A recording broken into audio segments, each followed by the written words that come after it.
पहाडा मासाच्या माणसाचं काय हाल होते तिथे. आमचं एक जाऊ द्या.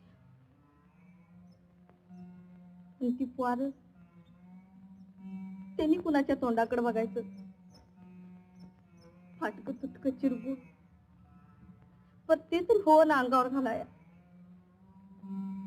वाळला सुका तुकडा पण तो तर होवाना पोट भराया. पण त्याच काय त्या दगडाला. कंदी तरी पादर फुटायचा त्याला. रात दिस त्याच्या नावानं हाका मारतायचा. त्या परी पोरा बाळाच्या पोटाकडे बघितला असा तर लई लई पुण्य लागत.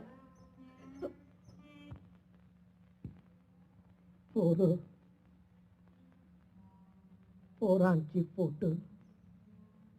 अरे पांडुरंगा, तो काय सांगणार आहे. तो थोडंच आणून देणार आहे भाकरीचं पीठ तुम्हाला.